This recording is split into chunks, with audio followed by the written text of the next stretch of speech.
اعوذ باللہ من الشیطان الرجیم بسم اللہ الرحمن الرحیم۔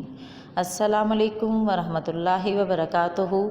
پیارے بچوں، کیسے ہیں سب؟ امید کرتی ہوں سب خیر و عافیت سے ہوں گے، اپنی پڑھائی پر توجہ دے رہے ہوں گے، اپنے بڑوں کے ساتھ اپنا وقت ہنسی خوشی گزار رہے ہوں گے، اپنی نمازوں کی پابندی بھی کر رہے ہوں گے انشاءاللہ۔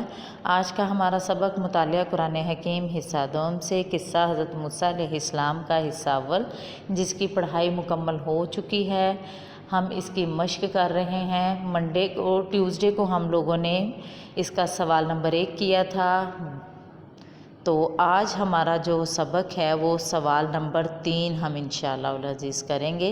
سوال نمبر 3 میں بھی ان کے آگے جز ہیں، مختصر سوالات کے۔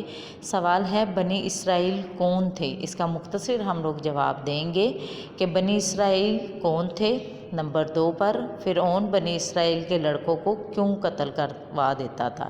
تو بنی اسرائیل کون تھے؟ بنی اسرائیل جو تھے وہ حضرت یعقوب علیہ السلام کے 12 بیٹوں کی اولادیں بنی اسرائیل کہلاتے تھے، یعنی کہ جو حضرت یعقوب کے 12 بیٹے تھے ان کی اولادیں جو ہیں وہ بنی اسرائیل کہلاتی ہیں، جنہیں فرعون نے غلام بنا لیا تھا۔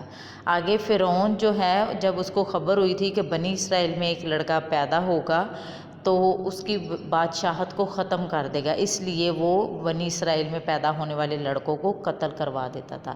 ہمارا آج کا سبق اتنا ہی ہے۔ ان دونوں سوالوں کو اپنی کتاب پر لکھیے گا اور اچھے سے ان کو زبانی یاد بھی کیجیے گا۔ اپنا بہت سارا خیال رکھیے، اپنے اساتذہ کو اپنی دعاؤں میں یاد رکھیے، اپنی نمازوں کی پابندی جو ہے وہ ضرور کیجیے، ٹھیک ہے؟ اپنا بہت سارا خیال رکھیں۔ اللہ حافظ۔